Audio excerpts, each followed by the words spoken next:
Okay, let us start today. The next question. It is very easy question. Show that सवाल को पढ़ना बड़ा जरूरी है. Show that the line segments joining the midpoints of opposite sides of a quadrilateral. कोई भी general quadrilateral बना देते हैं. जैसे if you see carefully, general quadrilateral.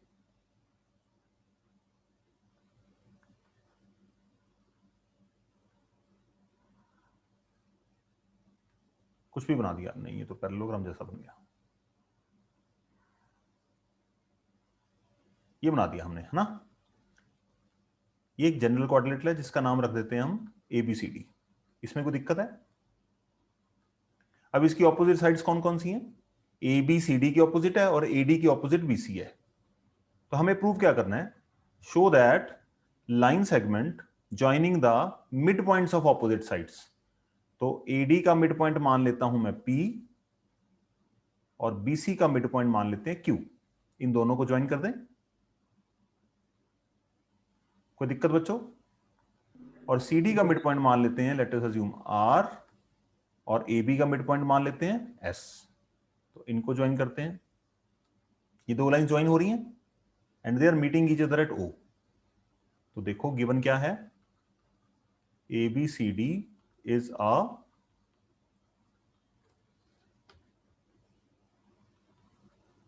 quadrilateral. Okay. PQ are midpoints of AD and BC, मतलब opposite sides के mid point को join किया हमने. And R and S are mid points of, R किसका मिड पॉइंट लिया हमने? CD का. और S किसका लिया मिड पॉइंट? AB का. या तो हमें प्रूव क्या करना है कि ये जो दोनों लाइन सेगमेंट हमने बनाई है यहां पे PQ and RS, they bisect each other. To prove PQ and RS bisect each other. या तो बड़ा इजी क्वेश्चन है, मैं आपको समझाता हूं जनरल वे में इसको क्या समझा जाएगा. मतलब कोई भी अगर आप बॉक्स बना देते हो इस तरह से, किसी भी तरह का बॉक्स, उसकी ऑपोजिट साइड्स के मिड पॉइंट को ज्वाइन करते हो. ठीक है, इन दोनों को ज्वाइन कर दिया और यहां से इन दोनों को ज्वाइन कर दिया. तो ये जो अंदर प्लस बन रहा है, ये प्लस की जो लाइन सेगमेंट्स हैं एक दूसरे को बाइसेक्ट कर रही हैं इस तरह से. ये हमें प्रूव करके दिखाना है. ओके, तो इसको प्रूव करने के लिए हमें एक छोटी सी कंस्ट्रक्शन करनी पड़ेगी. पहले कंस्ट्रक्शन लिख लेते हैं. सो कंस्ट्रक्शन हमारी है join PR RQ QS and SP. इनको ज्वाइन कर दो. ज्वाइन क्यों किया वो अभी डिस्कस करता हूं. ओके,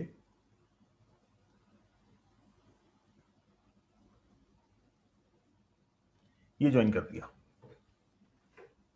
अब देखो हमारा एजेंडा क्या है? PRQS, इसके अंदर जो लाइन सेगमेंट्स हैं कौन कौन सी? RS and PQ. अगर आप इस येलो क्वाड्रिलेटरल को देखते हो तो PQ एंड RS इसकी क्या लग रही है आपको बताओ? येलो वाले बॉक्स की PQ एंड RS आपको क्या फील हो रही है? क्या है ये दोनों? Sir diagonals. डायगोनल्स लग रही हैं. और मुझे प्रूव क्या करना है टेक्निकली?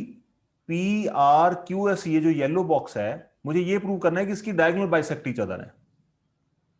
हाँ ना? क्योंकि मुझे प्रूव क्या करना है? PQ and RS bisect each other. यही प्रूव करना है. मैंने क्या करा? ये कंस्ट्रक्शन करी.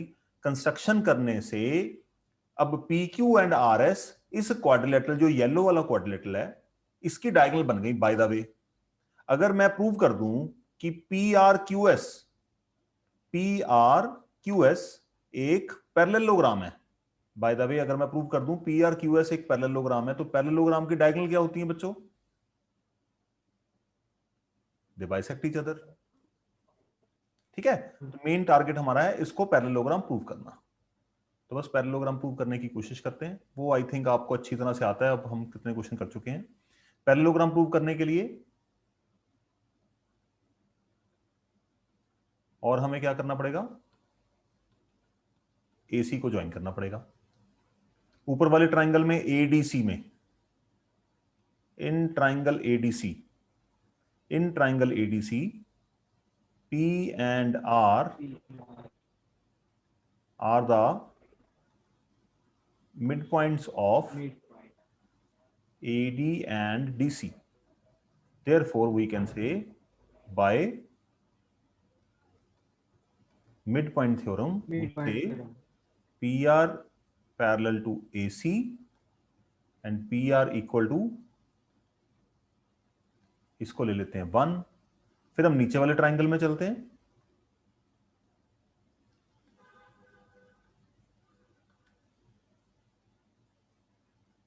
In triangle ABC, we say S and Q are the midpoints of AB and BC। ये सुनो, मिड अगर हमें मिल गए, हम पहले भी क्वेश्चन कितने कर चुके हैं हम, तो therefore by midpoint theorem we can say SQ parallel to AC and SQ equal to half AC। SQ parallel to AC, SQ equal to half AC। ठीक है जी, दोनों को ले लिया हमने। Now from 1 and 2, PR parallel to AC, SQ parallel to AC, which means PR parallel to SQ, PR equal to half AC, SQ equal to half AC, which means PR equal to SQ। Now, since one pair of opposite sides is equal and parallel both, therefore we can say P, नाम ध्यान से देख लेना, PRQS। PRQS is a parallelogram। अगर ये parallelogram है, also diagonals of parallelogram PQ and RS।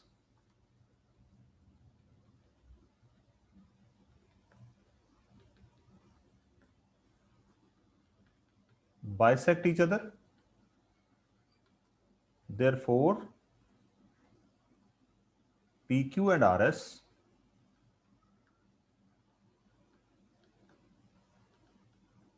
bisect each other, hence proved। इतना सा सवाल बनेगा। लॉजिक देखिए क्या है कि किसी भी क्वाड्रिलेटरल के ऑपोजिट साइड्स के मिड पॉइंट को ज्वाइन करेंगे तो वो इस तरह से आपका प्लस बनेगा डायग्राम के अंदर। जो प्लस की साइड्स हैं दोनों, वो एक दूसरे को बाइसेक्ट करती हैं। ये हमें प्रूव करना है। तो हमने क्या करा, प्लस को किसी क्वाड्रिलेटरल की डायगोनल्स बना दिया।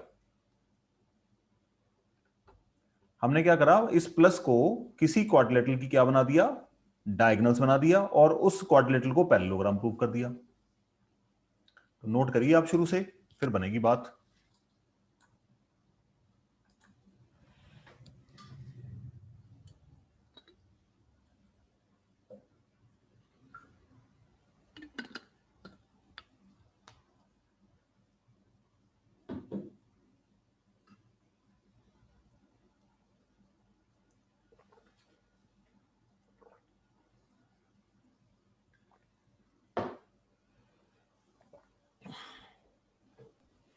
जैसे नीचे लिखेंगे कि POP is equal to OQ, फिर लिखने की जरूरत ही नहीं है, बाइसेक्ट ईच अदर प्रूव करना है बेटा। लिखने की जरूरत ही नहीं है, ऐसी काम हो जाना। अगर लिख लोगे तो भी कोई बुरी बात नहीं है, बट अदरवाइज लिखने की जरूरत मुझे मेरे हिसाब से नहीं है।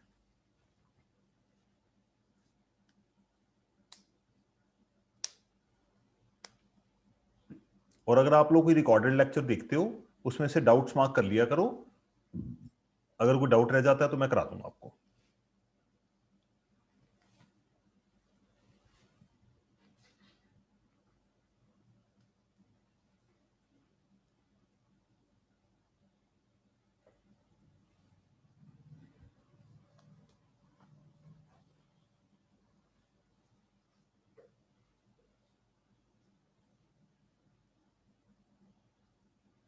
सर नीचे कर दो।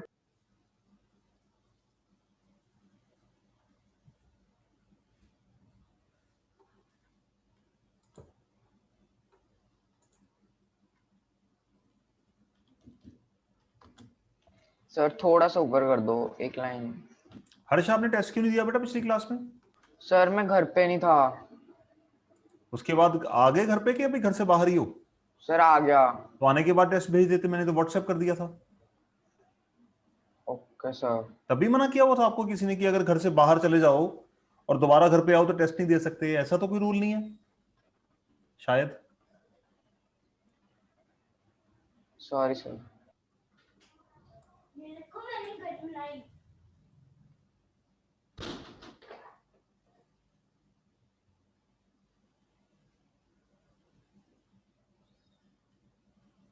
बना लोगे टॉय सारा? वो तो भी थोड़ा मम्मा मम्मा समझ रहे थे पूरी गन। उत्तरी ओए ओए ओए ओए ओए। बड़ा कॉम्प्लिकेटेड है। आएगा धीरे धीरे करके। इतना ही बना फिर से तो कितनी देर।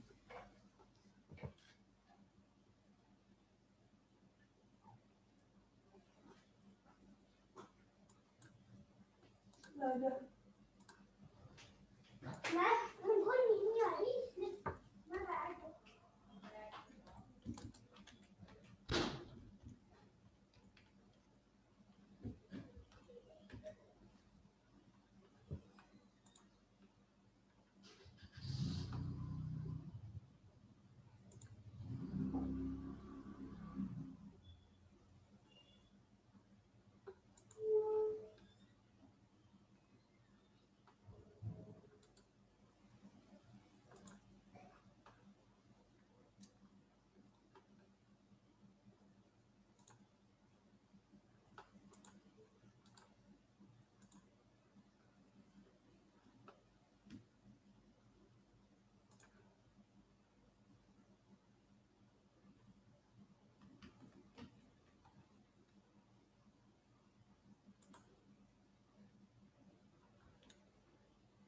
बेटा मैं ना आप लोगों की वेट कर रहा हूं, जब आपका हो जाएगा मुझे बता देना, मैं नेक्स्ट क्वेश्चन लेके आऊंगा। ओके ये सर आगे स्क्रॉल कर दो। बेटा इसका आगे तो खाली है, मैंने सारा स्क्रोल सारा शो कर दिया आपको बेटा। ओके। ठीक है, ये लास्ट है, लास्ट में एचपी लिखा हुआ है ना, एचपी का मतलब hands proved. Hands prove. Yes. हाँ, नोट करने के बाद एक बार इसको रिवाइज करो, फिर मैं आगे कराऊं।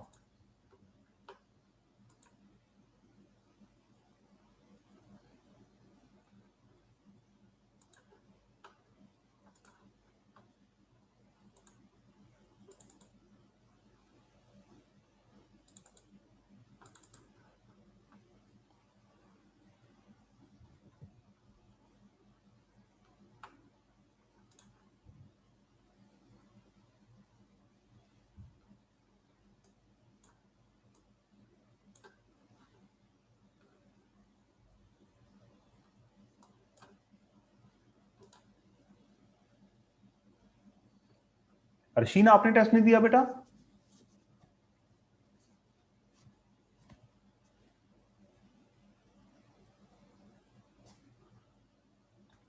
अर्शीन अर्शीन अर्शीन आपसे बात कर रहा हूं मैं। Excuse me sir. हाँ जी बेटा। Sir 1 minute, given to proof दिखाना।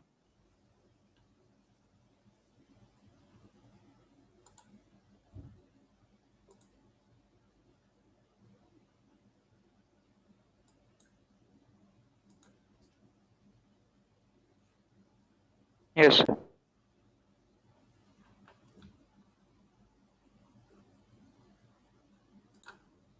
हाँ जी, triangle ABC is right angle triangle at C. चलिए एक राइट एंगल ट्राइंगल बनाते हैं, फिर समझते हैं क्वेश्चन को। बहुत इंपॉर्टेंट क्वेश्चन है ये इस एक्सरसाइज का।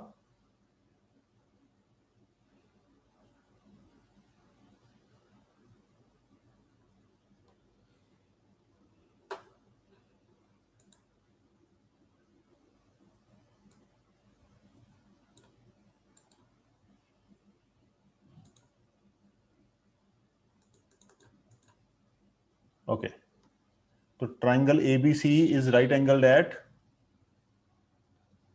सी। तो ये A B C, first line का काम यहां पे खत्म हो चुका है जी। Triangle ABC is right angle at C. अब आगे देखिए क्या कह रहा है। A line through the mid point M, किसी एम पॉइंट से एक लाइन ड्रॉ की जा रही है, तो एम पॉइंट कहां पे है, किसका मिड पॉइंट है? Hypotenuse AB। Hypotenuse A B का मिड पॉइंट है, तो ए बी का मिड पॉइंट मान लेते हैं ये रहा एम। ओके, किधर को जा रही है लाइन जो ड्रॉ करनी है? A line drawn through mid point M of hypotenuse A B and parallel to B C, intersect A C at D. M से ड्रॉ करनी है parallel to B C and intersect A C at D. तो जो मैंने ये orange colour से underline करा है, इससे हमें ये क्लियर हो गया कि जो इंफॉर्मेशन हमें गिवन है यहां तक, वो सारी हमने मार्क कर ली, और यहां पे स्पेशली हम ये मार्क कर लेते हैं लाइक दिस। तो given in triangle ABC, angle C equal to 90, M is the midpoint of AB, और moreover MD parallel to BC, इसका भी सिंबल यहां पे बना देते हैं। Very good, and done done done done. To prove में क्या क्या है? D is the midpoint of BC, वो मैं सारा टू प्रूव दोबारा कॉपी नहीं कर रहा, एग्जाम के लिए आप कॉपी कर लेना, वो हमें दिख ही रहा है। तो हमें प्रूव क्या करना है? D is the mid point of AC। तो ठीक है जी, इन दोनों को इक्वल प्रूव करना है। Okay, MD perpendicular to AC, यहां पे 90 डिग्री प्रूव करना है, और CM equal to MA equal to half AB। 1 by 1 चलते हैं, इकट्ठे पढ़ेंगे तो समझ में नहीं आएगा। तो प्रूफ में सबसे पहले अपने को टू प्रूफ क्या है फर्स्ट में लिख लेते हैं यहां पे, ताकि सवाल में ज्यादा पार्ट्स होते हैं, थोड़े थोड़े करके लिख लेंगे तो क्लियर रहता है। To proof D is the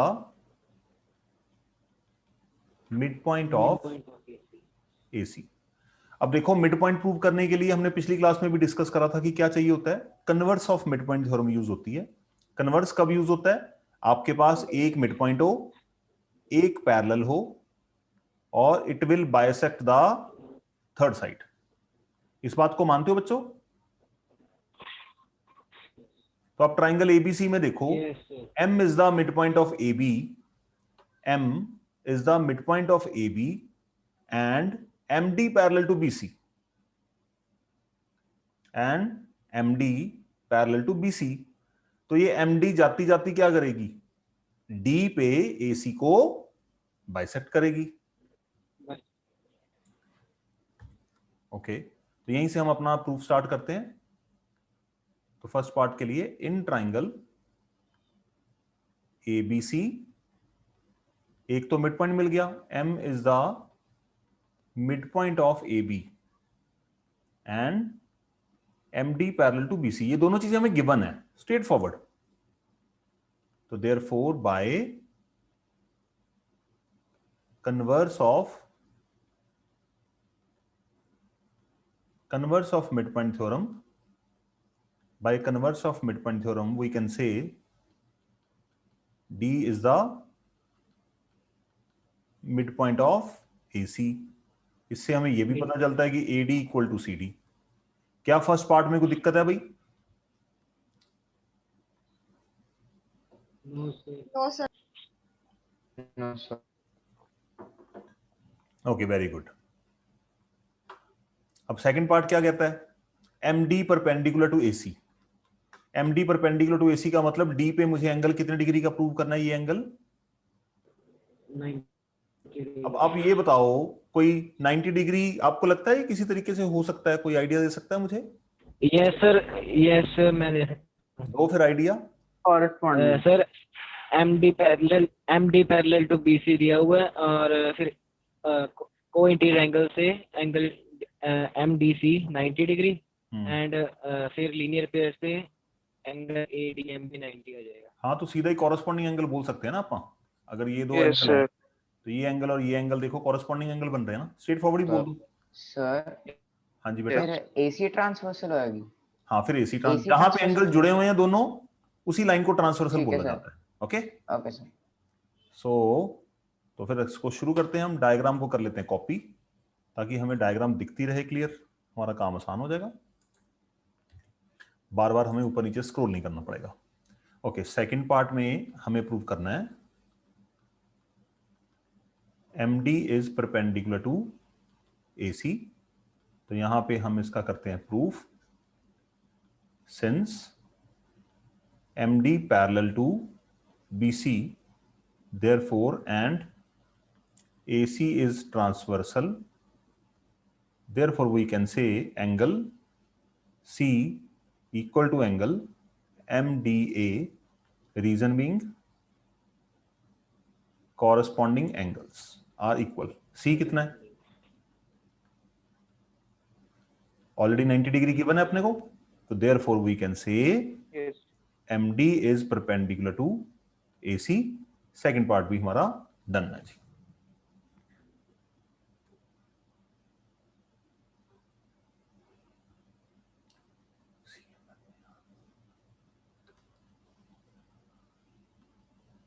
अब इसके बाद आएंगे हम थर्ड पार्ट पे, CM equal to MA equal to half AB। Diagram में ना तो हमें CM दिख रही है, जो 90 डिग्री आ चुका है उसको साथ के साथ मार्क करते जाओ। जितना ज्यादा डायग्राम के ऊपर मार्क करोगे उतना ही ज्यादा जल्दी आपको डायग्राम में विजुअलाइजेशन बढ़ेगी और उतनी जल्दी आप सोच पाओगे क्वेश्चन को। ध्यान से देखो यार, CM इक्वल टू MA चाहिए पहले तो। CM हमें दिख रही है कहीं पे डायग्राम में? बताओ यार। No, sir. Do we have CM in the diagram? No, not at all. तो हमें क्या करना पड़ेगा? CM को ज्वाइन कर देते हैं बस ऐसे ही, आ गई CM। ओके, चलो डन, CM आ चुकी है। अब हमें प्रूव क्या करना, देखो यार पहले दो को। CM को किसके इक्वल प्रूव करना है? सर AM के। AM के। CM और AM किसी दो ट्राइंगल में दिख रही हैं आपको? Yes sir. कौन कौन से ट्राइंगल में? Sir triangle AMC and BMC। AMC? BMC। बिल्कुल गलत। AMD and CM. अब देखो ना, ऐसे ट्राइंगल लेने हैं बेटा जो कॉन्ग्रेंट भी तो होते लग रहे हैं ना। अगर आप ट्राइंगल नंबर 1 और ट्राइंगल नंबर 2 को देखते हो, ये दोनों ट्राइंगल एक ही सर्टेन पैटर्न को फॉलो कर रहे हैं ना। क्या ये दोनों ट्राइंगल कॉन्ग्रेंट हो सकते हैं? Yes sir. Yes. इससे क्या आ जाएगा फिर आपका? AM इक्वल टू CM आ जाएगा। अच्छा, और सुनो, अगर सुनो, हाँ CPCT से आ जाएगा। अगर AM इक्वल टू CM आ जाता है आपके पास, बचा क्या पीछे निकालने वाला? Half AB। अब ये बताओ, AM is equal to half AB नहीं है? M is the mid point of AB, ये तो गिवन है हमें। तो CM equal to AM equal to half AB। ये तीनों इकट्ठे प्रूव हो जाएंगे ना? Yes sir. नहीं, यही समझ लग रहा है। Yes sir. सर तो यानी कि CM is equals to half of AB। हाँ, तो दोनों इकट्ठे देखो ना, तीनों की इक्वालिटी प्रूव करनी है हमें, तीनों इकट्ठे लिखने हैं। तो आप 1 2 करके लिखेंगे इसको, सी केयरफुली। So 1/2 AB को फिर MB लेंगे। इन ट्राइंगल हम कौन से ले रहे हैं? ADM and triangle CDM। कॉन्ग्रेंसी का ऑर्डर अगर आपका गलत हुआ, टीचर ने आपका सवाल गलत कर देना है, प्लीज इस बात का ध्यान रखिएगा। MD equal to MD, common side आ गई बच्चों, और एंगल MDC। देखो जो चीजें हमने यहां पे प्रूव करी हैं, अगर हम इनको लिखेंगे नहीं, देखो मैंने 90 प्रूव किया था, 90 मैंने मार्क कर दिया। यहां पे AD equal to DC prove किया था, वो भी मैंने मार्क कर दिया। तो जितना ज्यादा डायग्राम के ऊपर मार्क करेंगे उतना ही ज्यादा दिखेगा आपको। Angle angle ADM equal to angle CDM, each 90, and moreover AD equal to CD। ये हमने क्या प्रूव करा है? Good about. अभी हमने ऊपर प्रूव करा है ना कि D is the mid point. कहां प्रूव करा है? ये रहा, D is the mid point of AC। ठीक है जी, D is the mid point of AC आ गया, तो तीनों चीजें आ गई। Therefore triangle ADM is congruent to triangle CDM by using SAS congruency rule. अगर ट्राइंगल कॉन्ग्रेंट है तो what we can say? AM equal to CM CPCT। इसको ले लेते हैं 1, और यहां पे हम लिखते हैं also M is the midpoint of AB. M is the midpoint of AB. Therefore, we can say AM equal to half AB. Therefore, AM equal to half AB. So from 1 and 2, from 1 and 2, we can say AM equal to CM equal to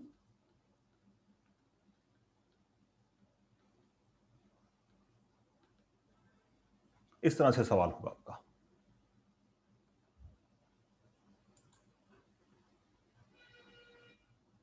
हाँ जी, example number 7 क्या कहती है? In triangle ABC, DEF are respectively the midpoints of sides AB, BC and CA. ये E है technically, तो DEF midpoints हैं। Okay done. Show that triangle ABC is divided into 4 congruent triangles by joining DEF। कैसे? देखो, अगर ये in mid points को हम ज्वाइन करते हैं, जैसे मैंने DE को, EF को और FD को ज्वाइन कर दिया, तो I will be having here 1 2 3 and 4। I am having 4 triangles here. Yes और नो? अब कमाल की बात यह है कि ये चारों ट्राइंगल आपस में कॉन्ग्रुएंट होंगे, और दूसरी कमाल की बात क्या है कि चारों ट्राइंगल्स का एरिया भी इक्वल होगा, क्योंकि कॉन्ग्रुएंट फिगर्स तो एक दूसरे को कंप्लीटली ओवरलैप कर लेती हैं, तो कॉन्ग्रुएंट फिगर्स का एरिया इक्वल होता है। तो बट हमें यहां पे एरिया की बात नहीं करनी फॉर द टाइमिंग। हमें क्या प्रूव करना है कि ये चारों ट्राइंगल क्या है बच्चों? कॉन्ग्रुएंट है। अच्छा, एक और चीज बताओ, मैंने आपको कई बार सिखाया है, एक और दोबारा रिपीट करा देता हूं। अगर एक पैरेललोग्राम है, सी केयरफुली, अगर एक पैरेललोग्राम है, पैरेललोग्राम की आप डायगोनल ड्रॉ कर देते हो, करो ट्राई करो शाबाश। नहीं बना रहे अभी हम ना, आगे समझ नहीं आ रही कोई नहीं, पापा आगे समझाएंगे। तो आप यहां पे देखो, मैंने आपको क्या सिखाया था कि अगर ट्राइंगल में डायगोनल बना देते हो तो ये दोनों ट्राइंगल आपस में कॉन्ग्रुएंट होते हैं, ठीक है, क्योंकि diagonal of parallelogram divides it in 2 triangles, 2 congruent triangles. अब इनकी कॉन्ग्रुएंसी लिखने का तरीका भी मैंने आपको सिखाया था कि आपको साइक्लिक ऑर्डर में कॉन्ग्रुएंसी लिखनी चाहिए। कैसे? आप ऐसे लिख दो, triangle DAB congruent to triangle BCD। ये सर मैंने आपको सिखाया था ना, अगर आपको याद होगा, इससे आपका काम आसान हो जाता है। देखिए ध्यान से, अब हम क्या करने वाले हैं। अगर मैं आपको किसी तरीके से ये प्रूव कर दूं कि 1 और 3 का ये जो कॉम्बिनेशन है, ट्राइंगल नंबर 1 और ट्राइंगल नंबर 3, दोनों ट्राइंगल किसके अंदर है? इस क्वाड्रिलेटरल के अंदर है, ऑरेंज ये। मानते हो इस बात को?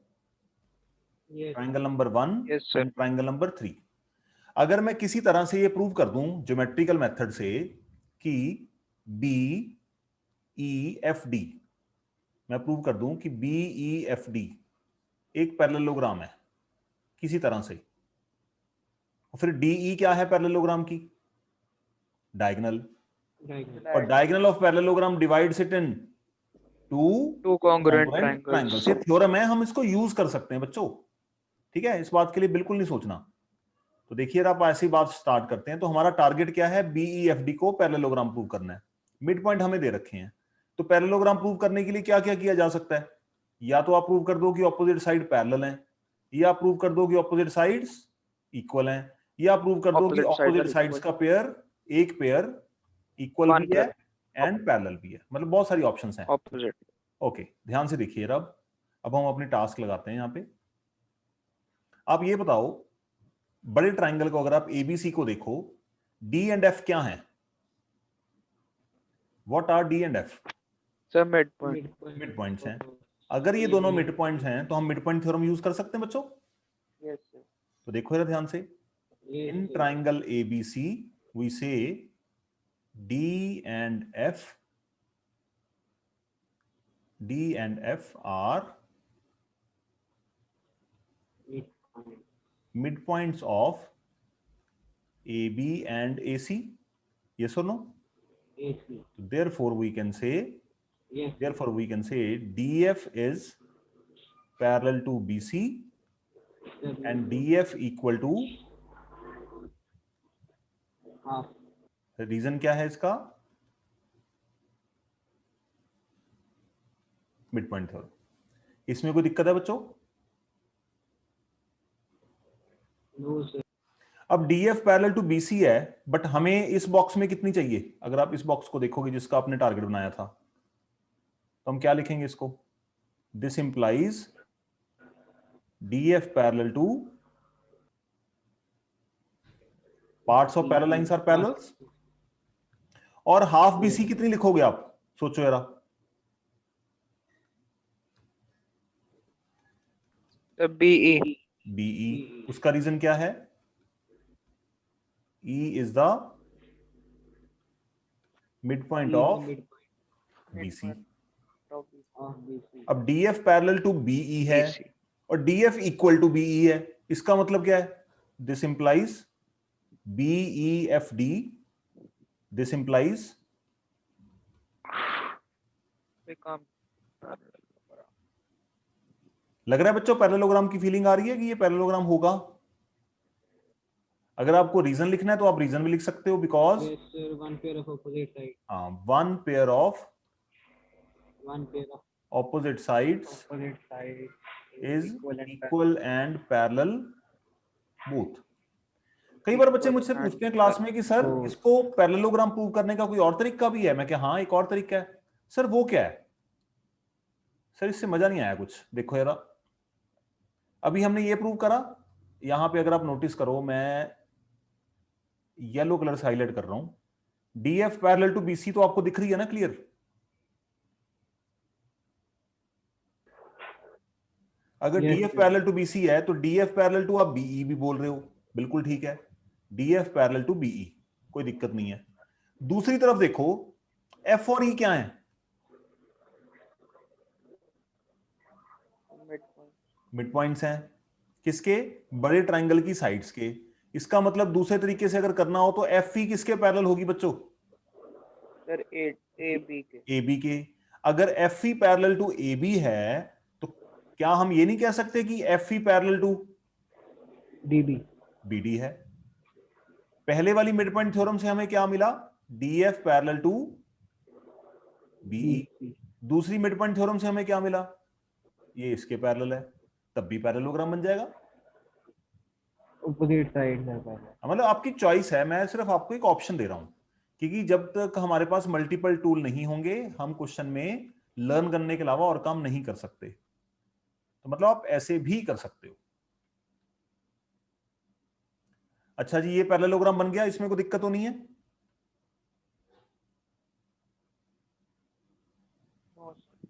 नो। तो हम यहां पे लिख सकते हैं, अगर ये पैरेललोग्राम है तो what will you right here? Also diagonal of parallelogram BEFD divides it in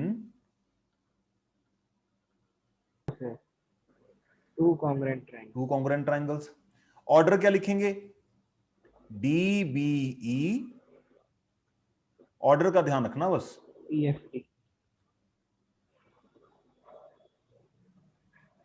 EFD, इसको ले लेते हैं 1।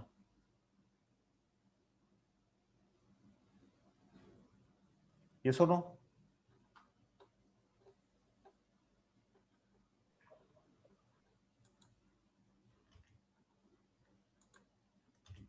बच्चों लग रहा है समझ नहीं आ रहा आपको? यस आगे। और फिर अब देखो, जैसे हमने ये ऑरेंज वाला बॉक्स को पैरेललोग्राम प्रूव करा है इसको, ठीक है? अगर आप दूसरे एंड पे देखूं, नाउ अगर मैं ये वाला बॉक्स देखूं, ये वाला बॉक्स, क्या ये भी तो पैरेललोग्राम ही है ना सिमिलरली? क्यों? क्योंकि DF parallel to BC, DF equal to half BC। तो पैरेलल टू BC है तो DF पैरेलल टू EC आ जाएगा, और DF equal to half BC का मतलब DF इक्वल टू EC आ जाएगा। EC और मोरओवर अगर ये पैरेललोग्राम है तो EF इसकी डायगोनल है, yes तो diagonal divides the parallelogram into two triangles of equal. Congruent. और ये सारा हम प्रूव नहीं करेंगे, हम सिमिलरली वर्ड का यूज करेंगे, हम यूज करेंगे सिमिलरली का। ओके, तो यहां पे हम लिखते हैं सिमिलरली अब ट्राइंगल का ऑर्डर क्या पकड़ोगे, देखो यार इसमें ट्राइंगल कौन सा आ रहा है, EFD आ रहा है। अब EFD को कैसे सेट करोगे, यहां पे थोड़ी सी टास्क है बच्चों, ध्यान से देखना यार। E के इक्वल कौन सा एंगल होने वाला है, अगर ये पैरेललोग्राम है, पैरेललोग्राम के ऑल्टरनेट एंगल इक्वल होते हैं ना बच्चों। यस सर, E किसके इक्वल आएगा,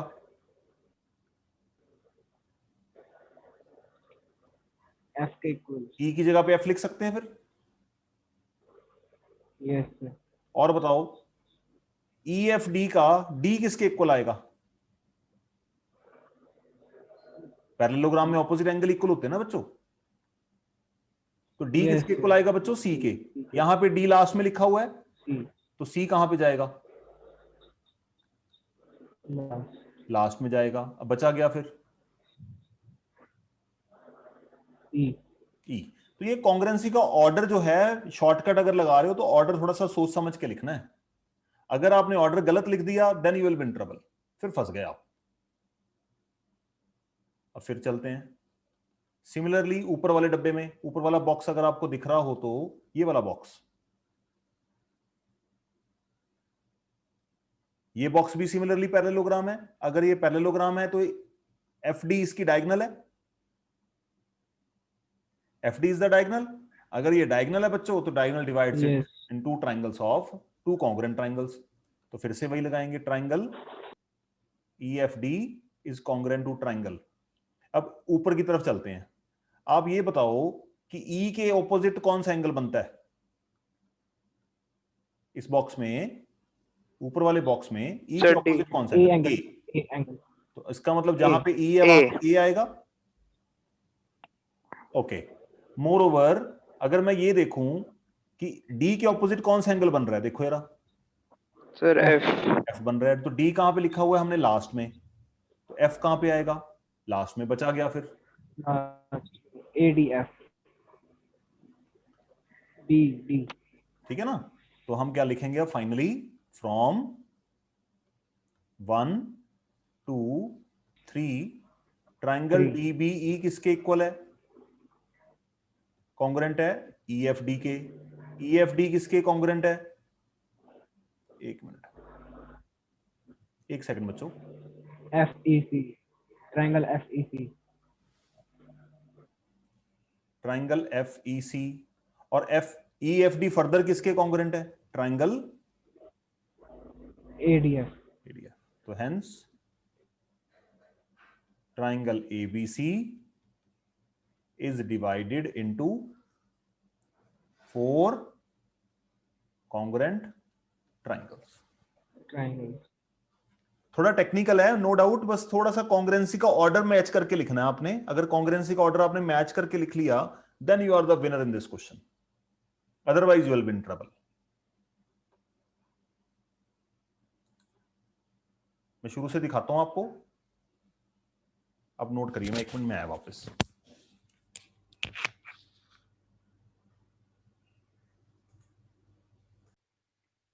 हाँ जी बच्चों, सवाल को पढ़िए जरा, क्या है, LMN are 3 parallel lines।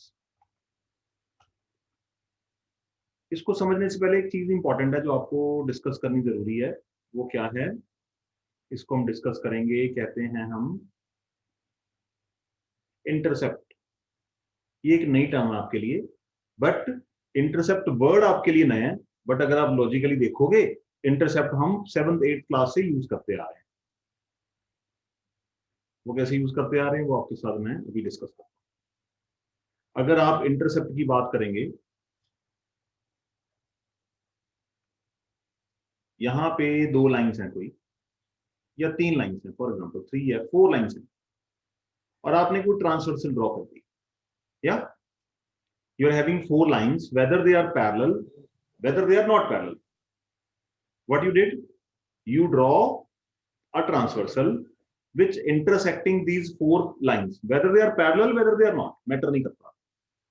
तो आप देखो ट्रांसवर्सल के पैरेलल लाइंस के बीच में कितने पार्ट्स हैं,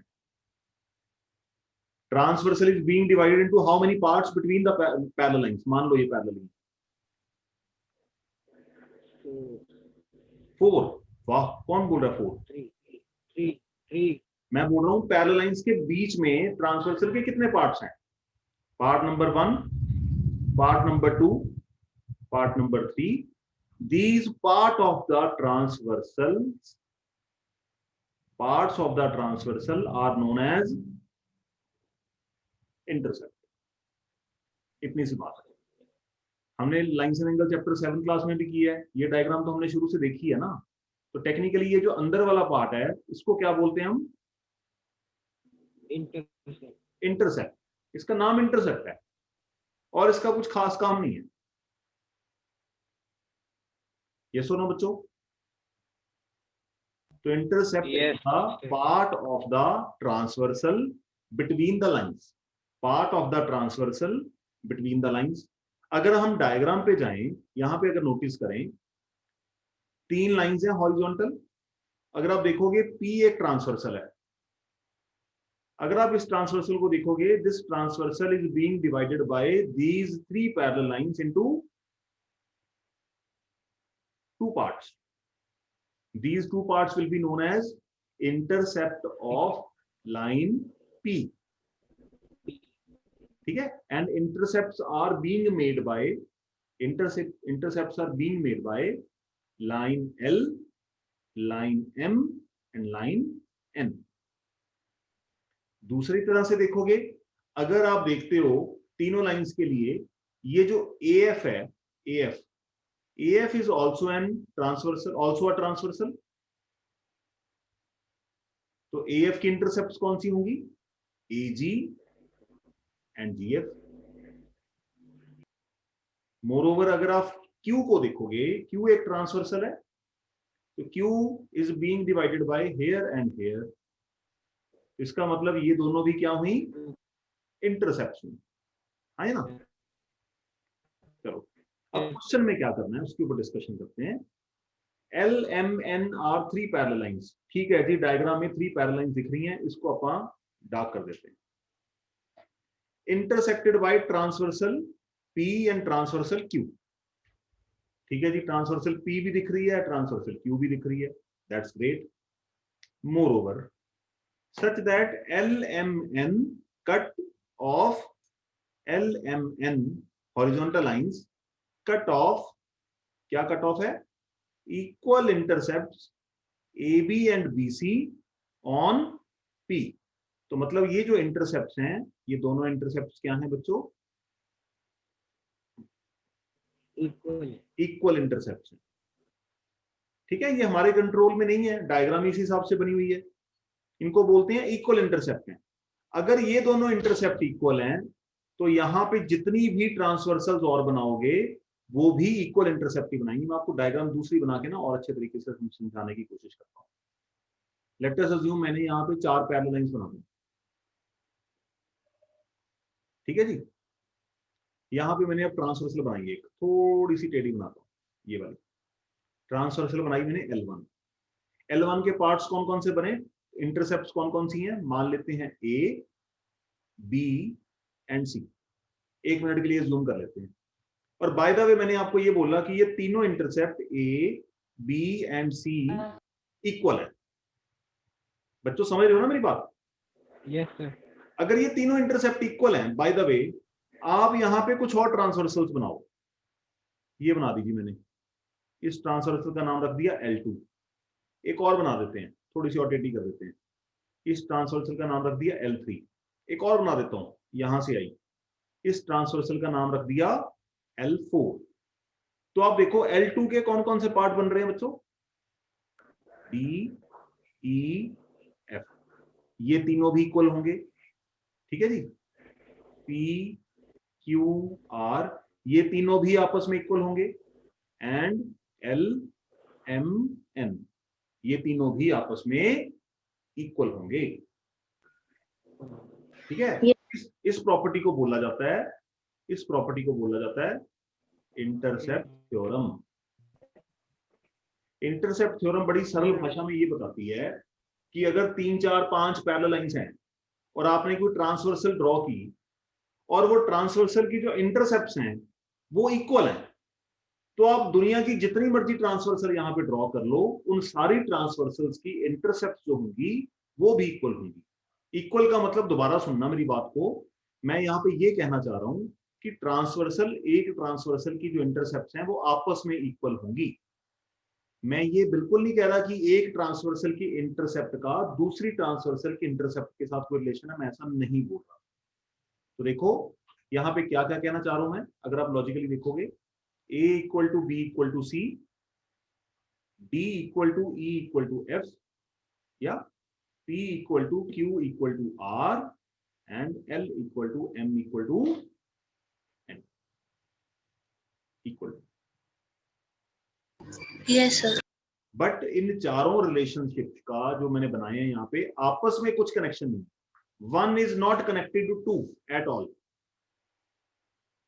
to is not connected to three at all, कोई रिलेशनशिप नहीं है इनका। ठीक है जी। तो ट्रांसवर्सल के जो पार्ट्स होते हैं उनको इंटरसेप्ट बोला जाता है। जब आपने बहुत सारी पैरेलल लाइन ड्रॉ करी, आपने एक ट्रांसवर्सल ड्रॉ कर दी, ट्रांसवर्सल जितने पार्ट्स में डिवाइड हुई है, अगर वो ट्रांसवर्सल के पार्ट्स इक्वल हैं, मतलब इंटरसेप्ट्स इक्वल हैं, एक और पैरेलल बनाता हूं, सॉरी, यहाँ पे ये, अगर ये इंटरसेप्ट्स इक्वल हैं, इट मींस बाकी जितनी भी ट्रांसवर्सल ड्रॉ करोगे उनकी भी इंटरसेप्ट्स क्या होंगी बच्चों? इक्वल। इक्वल होंगे। अब इस सवाल पे आते हैं। कहानी हमने बड़ी लंबी खींच ली, बट ये होता है कि अगर डिस्कशन नहीं करूंगा तो आपको समझ कैसे आएगी बात की। जिस सवाल में डिस्कशन हो सकती है उसमें तो हमें करनी चाहिए। अब देखो, बड़ी सिंपल सी बात, हमें प्रूव क्या करना है कि P एक ट्रांसवर्सल है जिसने कौन कौन सी दो इंटरसेप्ट बनाई है बच्चों, कौन कौन सी बनाई है? AB and BC। AB and BC, ये दोनों इंटरसेप्ट इक्वल हैं। हमें प्रूव क्या करना है? DE equal to EF। अब लॉजिकली सोचो, तीनों पैरेलल हैं, ये मिड पॉइंट हमें गिवन है B, और ये पैरेलल है, तो इसका मतलब फिर सोचो आगे जाके G क्या होगा बच्चों? ट्राइंगल ACF दिख रहा है आपको? सर जी एक मिड पॉइंट होगा AF का। ACF में sir two parallel line, one G pair of mid point होगा किसका? AF का। AF का। और अगर आप दूसरे ट्राइंगल में जाते हो, फिर आप देखोगे कि सर G मिड पॉइंट है, आप बोलोगे सर G मिड पॉइंट है, मैं क्या, हाँ ठीक है G मिड पॉइंट है, और ये दोनों पैरेलल हैं। उल्टा लिखना पड़ेगा ना, कॉपी को घुमा भी सकते हो अपनी। Yes sir. तो E क्या होगा फिर? By converse point by converse of that is the thing which you need to prove. नहीं समझ आई बात? आगे से इन ट्राइंगल ACF, देखो बेटा, मैं जितनी जोर लगा सकता हूं मैं अपना जोर लगा रहा हूं, आप कितना पार्टिसिपेट करते हो ये आपके ऊपर निर्भर करता है। In triangle ACF, B is the midpoint of AC and BG parallel to CF। उसका रीजन क्या है BG parallel to CF? Because therefore अगर एक मिड पॉइंट है और एक पैरेलल है, bye converse of midpoint theorem we can say G is the midpoint of AF। midpoint of AF। ठीक है जी, डन। ये हमारा हो गया फर्स्ट पार्ट यहाँ पे। अब हम दूसरे ट्राइंगल में जाएंगे, मैं कलर चेंज कर रहा हूं पेन का। इन ट्राइंगल AFD, यहां पे मैं क्या बोलूंगा? G is the midpoint of AF and AD parallel to GE parallel to AD। AD। इसके लिए रीजन क्या दूंगा? GE और AD किसके पार्ट हैं? Because L parallel to M, therefore by inverse of midpoint theorem, what we can say? We can say E is the midpoint of EF। अगर E mid point of DF है, therefore we can say D is equal to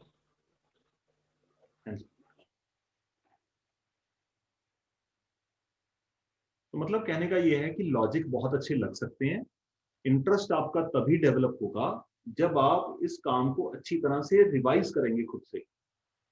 12 + 7 19 question है in total जो exercise problems हैं, और 5 और 2 7 examples हैं। मतलब 26 questions के ऊपर अगर आपको होल्ड बनाने में मुश्किल हो रही है, तो आप ये सोचो आने वाले टाइम में मैं तो इसकी 4 असाइनमेंट भी कराता हूँ क्वाड्रेटिक की, वो तो मैंने अभी शुरू भी नहीं करी, तो आपके लिए मुश्किल खड़ी होगी। तो प्लीज इसको रिवाइज करिए, तभी आपका इंटरेस्ट बनेगा।